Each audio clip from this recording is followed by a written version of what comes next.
Ladies and gentlemen, it is now 6:00 p.m. and a quorum of members is present, so the meeting of the Board of Education of the School District of New Berlin is called to order. Please call the roll.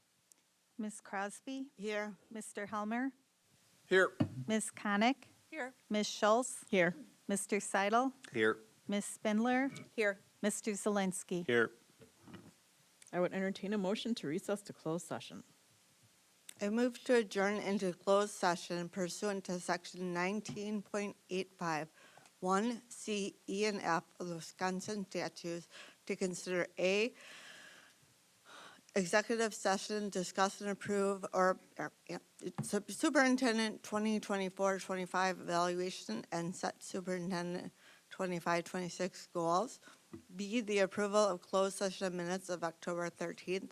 And C, the employment, performance, and compensations matters pertaining to staff. I have a motion by Ms. Crosby and a second by Mr. Zelinski. Please call the roll. Ms. Crosby? Yes. Mr. Zelinski? Yes. Mr. Helmer? Yes. Ms. Konick? Yes. Ms. Schultz? Yes. Mr. Seidel? Yes. Ms. Spindler? Yes. We are moving into closed session and return to open session around 7:00.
It is now 7:07, and we are returning from closed session into open session.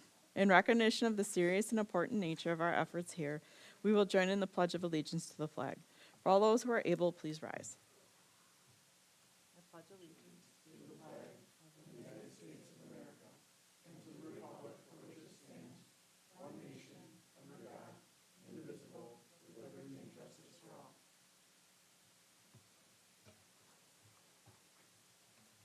And now for those who wish to prepare for the meeting, we will have a moment of silence.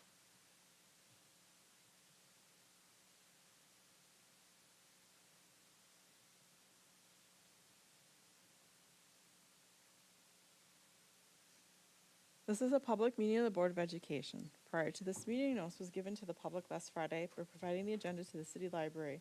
The agenda was also posted on the district website. A copy of the agenda was forwarded to the Journal Sentinel, the Waukesha Freeman, and the Waukesha Now, all of which have filed requests for all public notices. Privilege of the floor. Do we have any? None. Okay. I don't have a message this evening, so we'll move into the administrative team reports.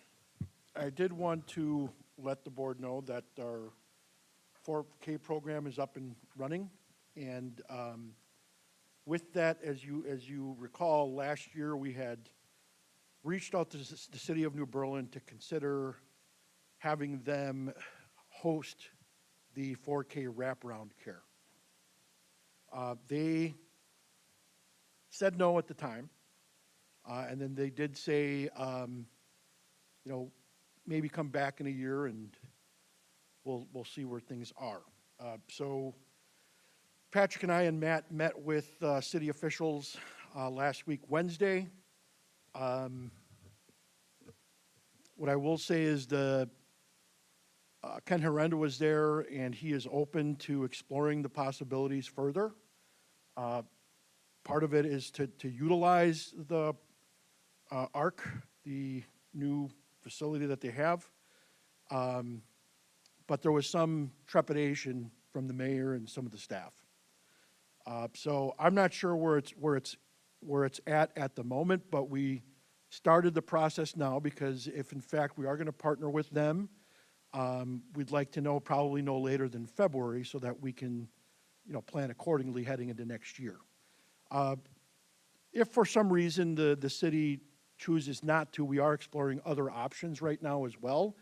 So I know the board had asked if we had received any sort of feedback from local providers, and quite honestly, we hadn't until recently. And there is a private provider that does have additional space, and so we are also exploring that option. If for some reason again, we think it'd be a win-win partnership with us and the city of New Berlin. But again, this also could be one as well, with this other entity. And so, again, part of the reason why we're looking at this it's a space capacity issue, quite honestly. We do have the space, but, again, if numbers, like we know that at Elmwood, we've got only 2 classes at kindergarten this year when typically we would have at least 3 or 4. And so that just kind of helps, us kind of keep that balance. And I think we're going to be okay no matter what, if we had to kind of keep it all. But the enrollment's going to drive everything, and so numbers could go down next year, numbers could go up, more from Orchard Lane, less from, it all is just going to be driven by enrollment, and that's TBD. But again, we started the conversation, and if you have any additional input with that, and you do believe we should continue to see a partnership with the city, I would encourage you to reach out to your alderman and others if you see that as a benefit. Again, bit of some trepidation from the mayor and the staff, unfortunately. You have a question? I do. Okay. I have a little bit of concern with the city and flip-flopping, how they had no interest in this, and now all of a sudden they have a debt issue. I have a feeling this might be a short-term thing to try to fill that gap. So it's not to say, let's not work with them, but I think we have to make sure that whatever we do, we don't want to be, we're working with the city, and then they kick us out, and then we're pulling back, and then we're moving something. I think people want a little bit of stability with this. Yeah, and that's another thing that we have thought about too, is, you know, the stability piece. I mean, you're kind of hitting it right on the head. But at the same time, if we don't try it, like, you know, the other thing that we mentioned to them is, you know, right now we only have like one cohort of kids from Orchard Lane. And so maybe those would be the kids that could go there, or this other private firm too. So, but again, a lot of it Even is if we gonna have multiple options too, that might be the best thing. If we've got 2 or 3 private partnerships that work out, because then parents, if it's closer to their house, they've got an option that they can use. correct. And the thing that's beneficial with the private firm is they provide their own transportation. Oh, Where, again, it wouldn't be a major issue for us to add a drop-off at the Arc, but that, again, it's good to have options, and that's what we're exploring right now. So, I like it. Thank you. those are the only other updates I have until the regular agenda items, so I'll hand it over to, if you remember Oliver from a long time ago, he's your New Berlin West rep, and this year he's a senior.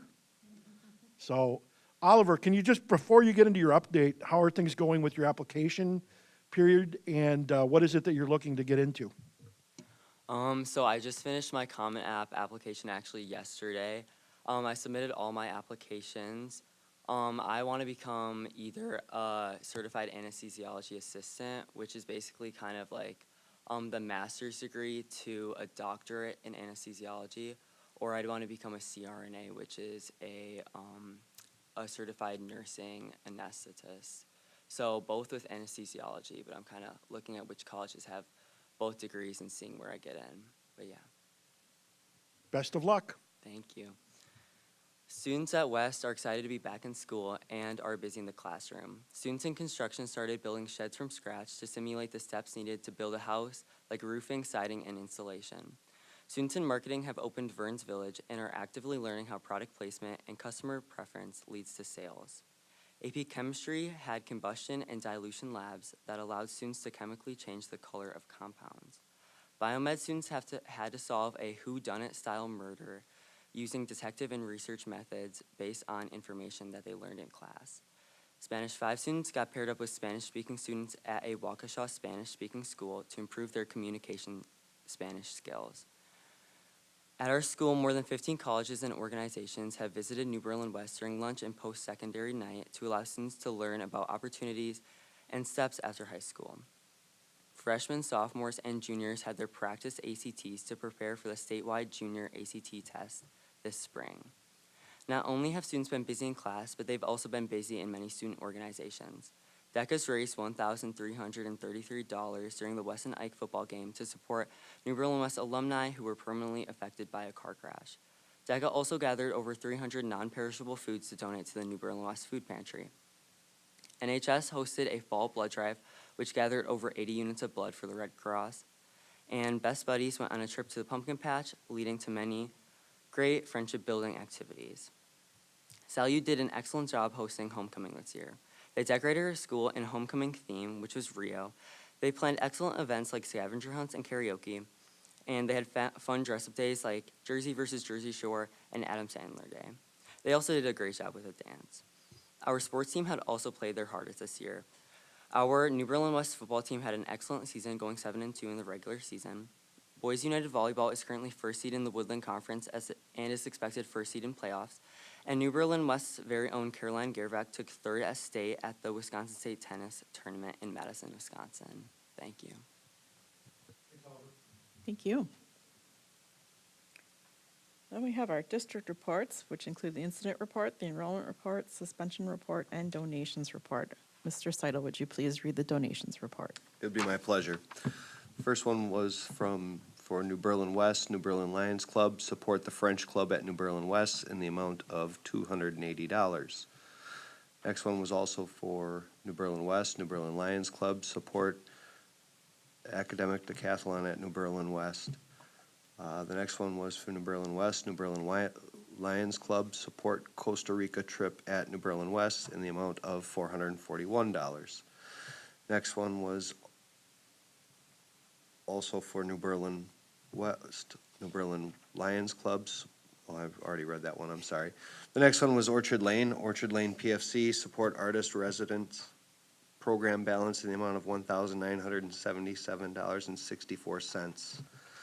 The next one was for New Berlin West, New Berlin Lions Club, support the National Honor Society at New Berlin West in the amount of $931. Next one was for Poplar Creek PTO purchase a new laminator in the amount of $1,663.42. Next one was for Elmwood Home and School, support co-curriculars in the amount of $10,000. Next one was for New Berlin Eisenhower Football Booster Club Incorporated, help pay for the football coach bus to Monona Grove in the amount of $425. Next one was also for New Berlin Eisenhower Football Booster Club to pay for the football huddle annual subscription in the amount of $5,300. Last one is also for New Berlin Eisenhower from Burghart's Sporting Goods, support the gym scoreboard sponsorship with a 2-year payment in the amount of $3,500, bringing our total donations to $25,876.06. Thank you so much to all of our generous donors, and that ends my report. Thank you. Next item on the agenda is the consent agenda, which includes notice, the approval of minutes of the board meeting on October 13th, and then financial reports. Are there any items that should be pulled out for separate consideration? Do I have a motion for the consent agenda? So move. Second. I have a motion by Mr. Seidel, second by Mr. Helmer to approve the consent agenda as presented. Any discussion? And hearing none, all those in favor, raise your right hand. Motion passes. On to the regular agenda. First up on the regular agenda is a teaching and learning presentation. One, the fall screener. So based on the cadence that we changed to last year, this is one of several student achievement presentations that are going to be shared with the school board. And this specifically is dealing with our fall screening data presentation update. Hi, everyone. Thank you for being here. I am Amanda Mazurkowitz. I am the Director of Student Services for the school district and part of our Teaching and Learning Department. And I also have Kelly Kwiatkowski, Director of Secondary Schools with us, and Matt Stepneski, Director of Elementary Schools. And as Superintendent Garza just said, we're going to talk about our fall FastBridge and Ames Web Plus data for you. And as we get started, just to kind of remind everybody where that fits in our continuum of things that we take a look at. So obviously we look at the overall outcome is graduation. How do we graduate students who are college and career and life ready? And you know about all of that with our dashboard. And within that we do ACT testing, AP testing. We look at our school report cards, which you'll get information on that in an upcoming presentation. And then there's also state assessments. So we talk mostly about that pre-ACT and ACT Secure, ACT, and then also Forward. And that is really our external measure of accountability as it relates to how we're doing as a school district. And then when we look at FastBridge and also Ames Web Plus, that's a universal screener. And a universal screener's job is to help us see who's in front of us and get a measure of how they're doing in both literacy and math. We also have a screener as it relates to academic risk behaviors as well. And we'll take a look at that to figure out which students need intervention and how we are doing with our universal curriculum. And then from there, it's also the classroom-based assessments that filter into grades. And so all of that is part of kind of our 3-tiered system, where you look at tier 1 is your universal supports. Your tier 2 is going to be some targeted intervention, and 3 is going to be your most significant individualized interventions. And then beyond that, you'd have things like 504 plans, IEPs, and things of that nature. And so one of the other things that universal screening does for us is it allows us to see if roughly 80% of our students are able to access and participate successfully in our core curriculum. And so before we get into that data for you, to just give you an overall look at who we are as a school district in terms of our demographics and how that has changed year over year. And so this is updated with Third Friday count information for 2025-26. And so that data will change again at the end of the school year, where you can see then in our spring presentation how we end the year in terms of these key demographic areas.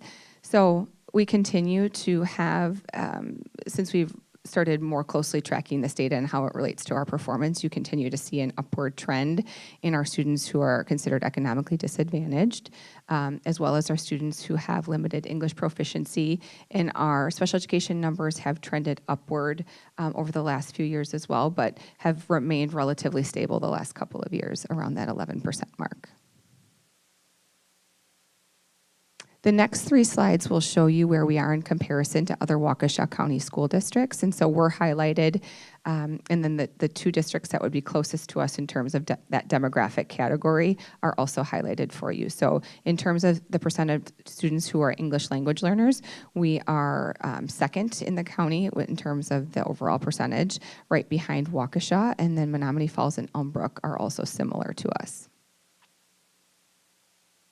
When it comes to students who are considered economically disadvantaged, right now we have 13.7% of our students are considered having that lower socioeconomic status, or are considered eligible for free and reduced lunch, and that is most similar to McGuanago and Hamilton. And as it relates to students with disabilities, we are still right around that 11% as we were last year, and we most closely compare to Elmbrook and Hamilton. And the reason that these numbers, too, just to let you know, aren't 2025, 26 data is because that information isn't certified yet for the other school districts, so you'll have that updated then. This is where it ended last year. So if you don't see that exactly the same as you saw on that first slide, that's why. And then just to break down our data a little bit more for you with, oh, something happened. Is it? There it is. Okay. The screens went off. So looking at the third Friday count information from this school year, where we break down the total number of students at both our elementary population and our secondary population, we have 276 students who have IEPs or who are in special education at our elementary buildings, and 205 at our secondary buildings. This slide shows you the number of students who have 504 plans. So Section 504 entitles students, it's determined that they have a disability and that they require accommodations as a result of that disability. Different from an IEP, but still something that our teachers have to plan for and ensure that they're providing those accommodations so that students can access the learning in the classroom. And so this is another area that we've seen a significant increase in. This is also an unfunded mandate, so I like to point that out, that there are no dollars attached to providing these services to students, as you would get with your grant funding with special education. And these are our number of students who have individualized learning plans, or ILPs. And these are our students who have limited English proficiency, who take something called the access test. And so they're screened to determine that they do have limited English proficiency and they're considered an English learner. And then they are, we measure their level of English proficiency. And so this is another area, as we've talked about before, that we've continued to increase our population. And one of, a nice celebration with our services is that last year we exited 38 students from our EL program, which means they met that basic level of English proficiency to not be considered an English learner anymore. And now hopefully they're better able then to access some of our other intervention programs, and so that they then can start closing that achievement gap that does exist with this population. So with that, I'm going to turn it over to Matt, and he's going to talk about our elementary data with Ames Web and Fastbridge. Good evening, everyone. All right, so here are our universal screeners for this year. And we're going to take a look at third grade data specifically for some of these tests. And so here's the percentage of students of all students at or above the 40th percentile for A reading. And this is the Fastbridge screener that measures general reading ability. So we are close. So the third graders in the fall have consistently started at almost around that 80% of them being proficient, which is that Amanda spoke to, kind of right where we want to be. We're always trying to be above that mark, but we've been consistent with where they start. Here is third grade to fourth grade cohort, not exactly the same kids, but the majority of the kids are the same. And so you can see over time how the third grade has done, tracking third grade from the fall to now where they are starting in fourth grade. Also for a reading. So then third grade A reading by subgroup, and so these bar graphs represent the percent of kids at or above the 40th percentile. And the 40th percentile is what Fastbridge considers to be proficient. And so this slide or this data is actually an area of growth for us because we're looking at the gap between the number of students that are above the 40th percentile in the subgroups compared to students that are not. And so, for example, if you look at students with disabilities for fall of 2025, 34% of them were proficient, compared to students without disabilities, there were 82% of them that were. So that gap, and you can look at that for each subgroup, that gap is something that we're always trying to close. And so that's an area of growth for us. Third grade oral reading fluency, so this is an Ames Web Plus assessment, and this is the first time, third grade students did not take this in the fall of last year. The first time that it was administered was winter of last year, and so I'll show you that kind of on the next slide with some of our subgroups, but this is the first time third graders have done it in the fall, and 79% of them were proficient. Okay, so this data does show growth with the subgroups, but they're not cohort groups. So the blue bar graph is actually third grade students from last winter. And so those students are actually in fourth grade now, so the red does not represent those same kids. The red bar graph represents third graders this year. And so, this is, a nice thing to highlight that there are third graders that are coming in now in third graders that are coming in the fall right now are performing better than the third graders did in the winter of last year, but they're not the same kids. But we wanted to kind of show you at least what we have for now for the oral reading fluency probe. This is what we have over time now from last winter till fall. We're just going to start some longitudinal data this year. Moving on to math. A-math measures just general math skills. And so above 80% in this measure for the last couple of years, which is good to see. A-math by cohort. So then this dip, so these are, like we said, these are the majority of the same kids. And so this little dip in cohort achievement is an area of growth for us. And so this is the starting point. So 77% of those fourth graders are at or above the 40th percentile. So that's our starting point to monitor, support, plan for intervention if they need it for these students because they did achieve higher last fall and now coming in, not as high, so we want to make sure that we kind of keep our eye on that. That's an area of growth for us. Here's A-math by subgroup. And you can look at the difference in achievement of the subgroup versus the non-subgroup. You can also look at subgroup growth over time, but not necessarily the same kids. Another math assessment is math automaticity. And so some very nice achievement there for our third graders in the fall. And then when we look at math automaticity with our subgroups, this is actually an area of strength for us. So 73% of our EL students are at or above the 40th percentile this fall.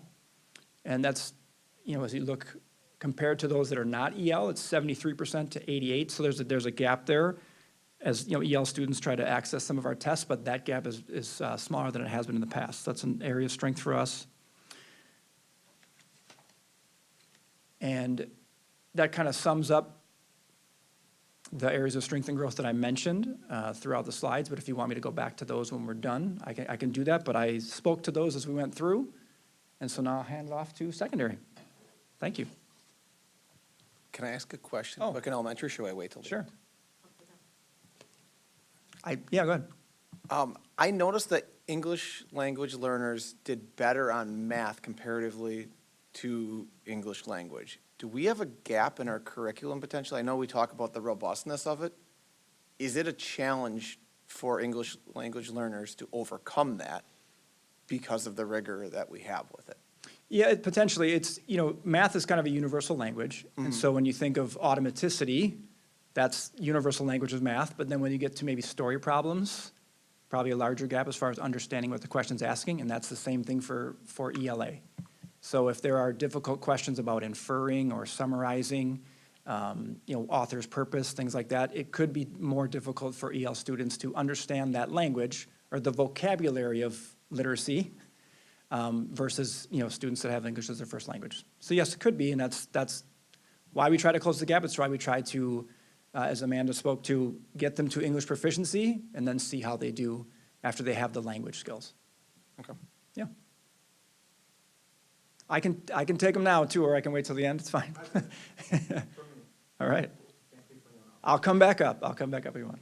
Thank you. Thanks. So as a reminder, in secondary, students who take the FastBridge suites are 7th, 8th grade students in 9th grade in English, and they stop taking it after they hit algebra. So for 7th grade students, for a reading, we finally got to the 80th percentile. So 80% of our students scored at or above benchmark, which is the 40th percentile. For 7th to 8th grade cohort, so the students who were in 7th grade last year, now in 8th grade this year, we saw an increase of students who are at the benchmark for a reading, which is more like the general reading test for the ACT or forward assessment. And we can see our subgroup data. So that is an opportunity for improvement for us, is our students with disabilities. There's a pretty big gap there. Our EL students, we saw a slight increase, same with our Econ Dis. Our auto reading, so this is more of those foundational reading skills for our students. We're at 87% of our students in 7th grade scored at or above benchmark. In 7th to 8th grade proficiency for cohort, we did see a decrease. So our students who are in 7th grade, now in 8th grade fall, did decrease in students who hit the benchmark. When we're looking at that 7th grade, the auto reading, this is how our subgroups performed.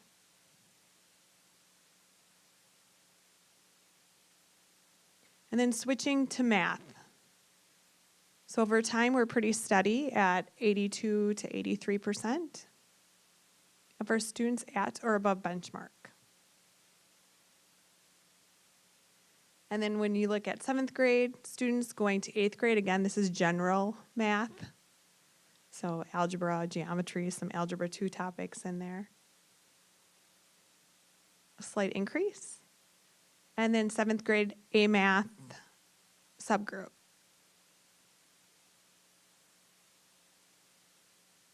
So you can see we have some work to do. There's some pretty big gaps between some of our subgroups.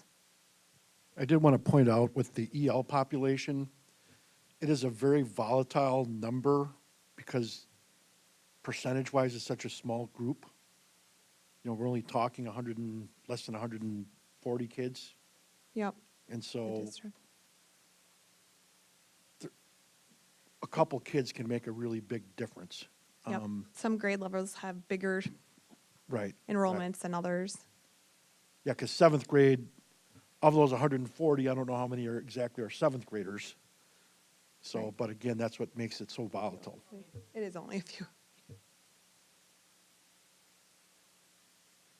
And then 7th grade math automaticity.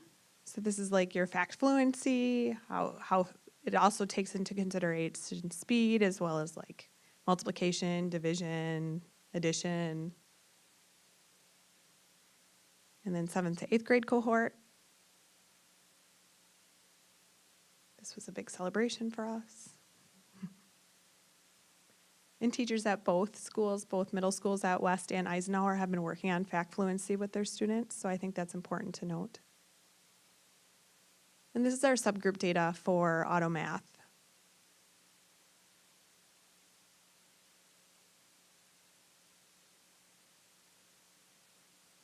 And so the strengths and the areas of growth are listed here. The strengths, we finally got to the 80% of students at benchmark for a automaticity in 7th grade. Same thing with a math. Our reading looked great in 7th grade at 80%, and then 87% of students are at or above benchmark for FastBridge auto reading in 7th grade. And our areas for growth really are around the need for targeted math support, targeted reading supports, and scaffolds within our classes to make sure that subgroup data between those who are in a subgroup and those who are not can decrease the gap in a good way, like moving everybody up, not moving those that are up down, to clarify. So how do we use this data? It's a starting point for the fall. So it helps our teachers understand who they have in their classrooms, how they're performing right now. We can look at spring data, but sometimes there's summer slides. So this is a just-in-time data point. This helps our teachers set their goals for this year, for their years. It helps our administrators set the goal. They don't strictly use the FastBridge data assessment. They use common assessments.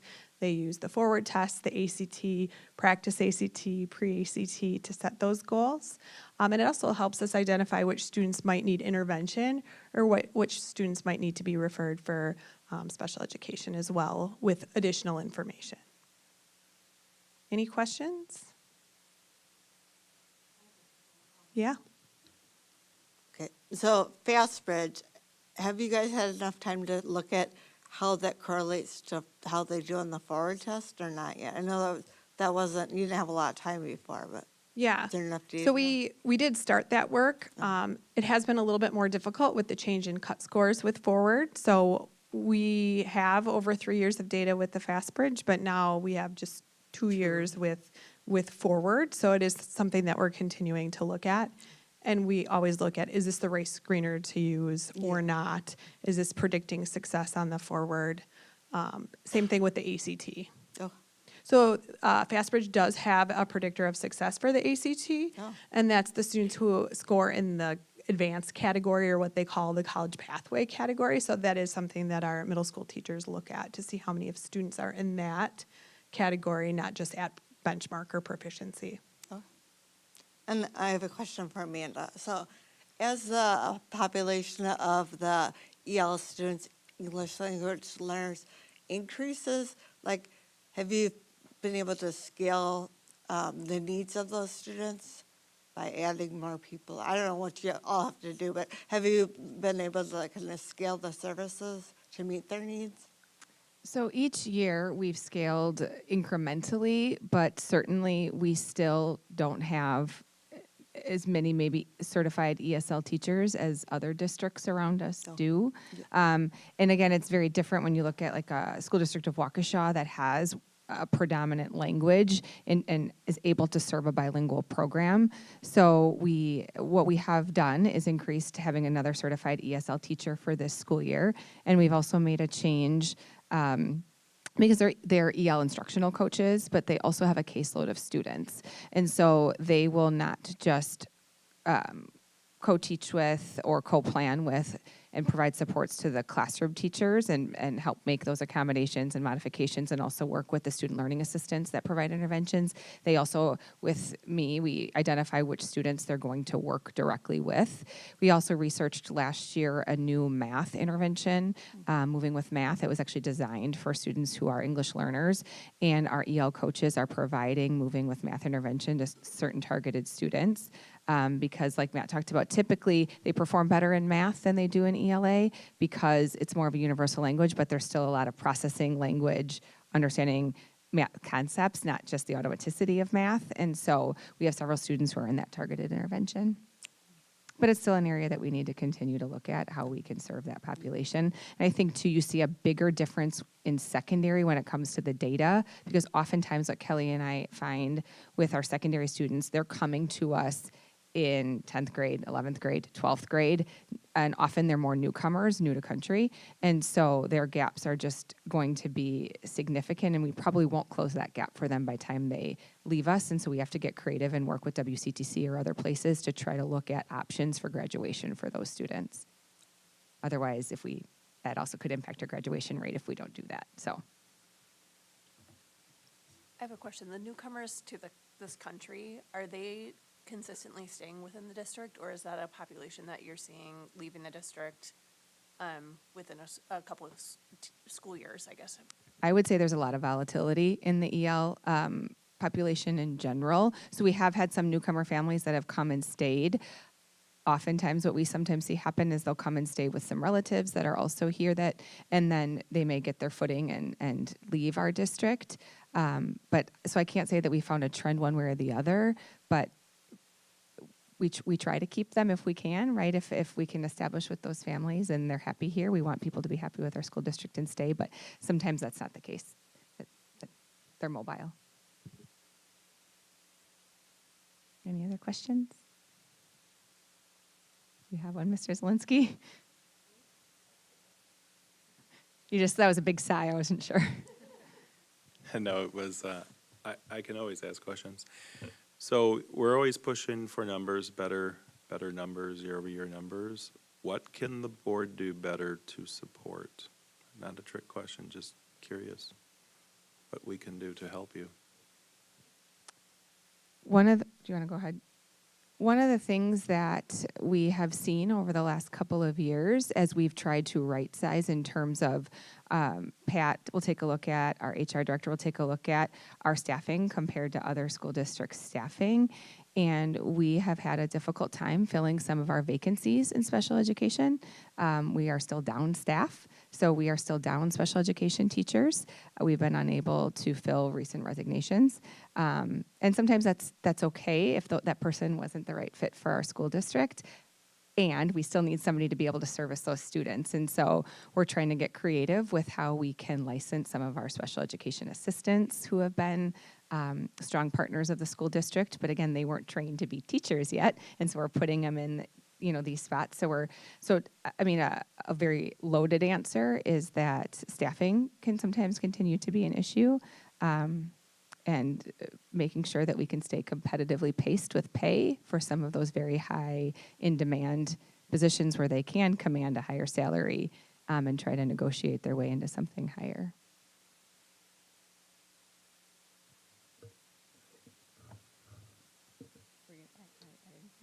No, I was just going to add, we get creative with interns too from our post-secondary partners. So if they're ready to student teach and we think we can hire a good potential student teacher as an intern, we will. So we've gotten really creative. And CISA has been a great partner for us too in helping us license people for a pretty economical price for us. But again, then our coaches are spending a lot of time, which is their role, to help train those teachers up so that they can have the skills to meet the needs of the demands of the students.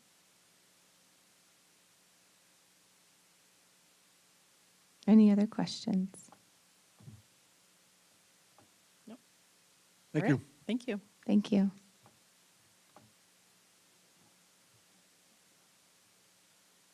All right, so we have a couple action items now. Review, approve the original budget for the school year ending June 30th, 2026.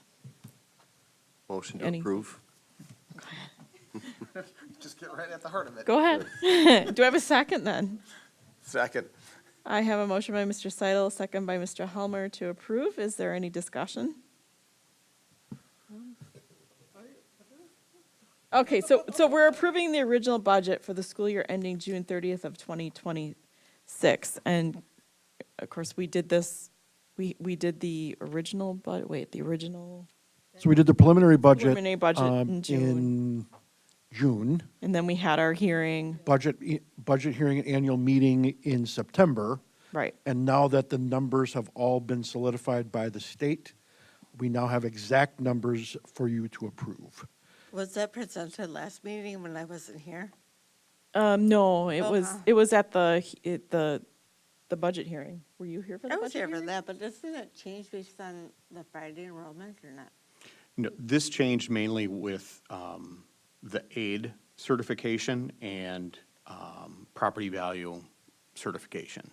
So what did it change from, as far as like per household? What was the change on that? So the increase in the mill rate, let's see, we can go. Thank Yeah, you. it's in the packet. So in the first, the tax levy at the annual meeting was 45 million. The tax levy today is 46 million, $1.5 million change. The mill rate predicted at the annual meeting was $6.02. That did go up a bit to 606. That's an increase of 17 cents per thousand, roughly $60 on a $350,000 home. And I do want to clarify, just, there are two main drivers as to why taxes are going up locally.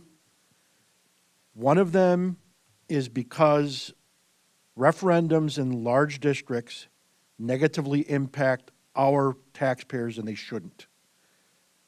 So when an MPS passes a $250 million referendum, the Milwaukee community isn't the only ones footing that bill.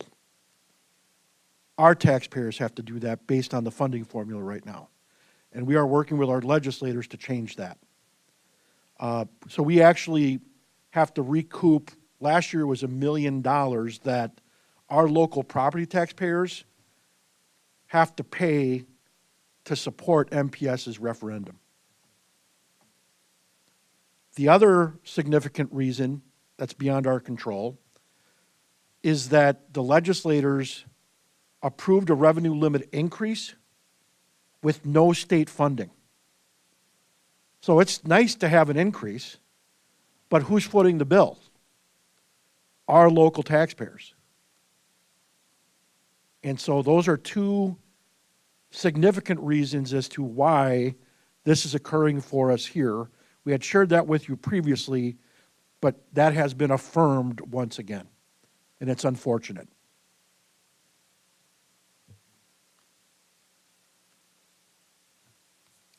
For the motion, does that have to be Yeah, no, this one is just to approve the original budget. So we do have a motion already to approve the original budget for the school year ending June 30th, 2026. The motion was by Mr. Seidel and a second by Mr. Helmer. Do we have any more discussion?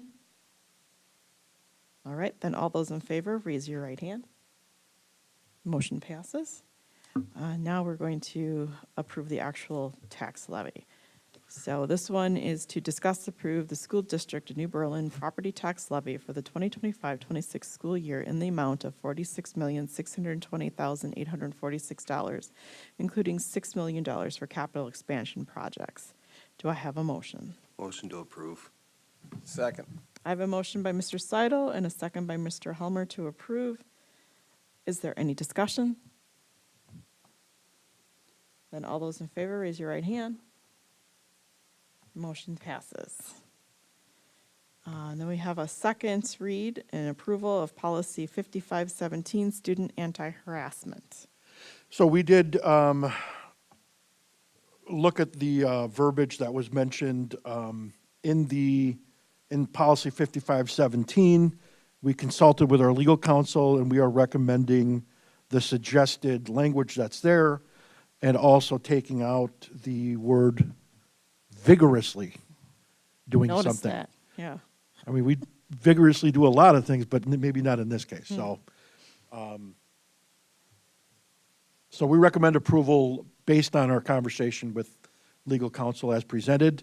And then I do want to let the board know that there is similar language in other policies that we will bring to you in one fell swoop Okay. to amend those policies as well. And we're going to do that. Yeah, we usually do like a technical updates to the board, and that's usually in January. So we'll bring those to you all then at that time. Real quick, were those already approved with this language, or are these new policies coming from Neola to replace ours that They had already been approved, just like this with was that language proposed. in there? Yes. But again, we'll be bringing those when we bring the technical amendments to the board. I don't think so. Do we need to do that earlier than January? I don't think so. Okay. All right. So do I have a motion? I'll make a motion to approve. Second. I have a motion by Mr. Seidel, second by Mr. Helmer to approve policy 5517. Is there any discussion? No. Then hearing none, all those in favor, raise your right hand. Motion passes. And we have a action from a closed session. I move to improve employment services report as presented. I have a motion by Ms. Spindler and a second by Ms. Crosby to approve the employment services report. All those in favor, raise your right hand. Motion passes. Future meetings and dates. Board meetings are held the second and fourth Mondays, beginning at 7:00 p.m. here in Conference Room E. November 10th is our next meeting. It is the only meeting in November, and then there is one meeting in December that will be December 8th. Other important dates to remember is that November 24th is a staff in-service, there's no school, and November 25th through 28th is the Thanksgiving holiday, and there's no school. Do I have a motion to adjourn? Second. I have a motion by Mr. Seidel, second by Mr. Helmer to adjourn. All those in favor, raise your right hand. Motion passes. This meeting is adjourned.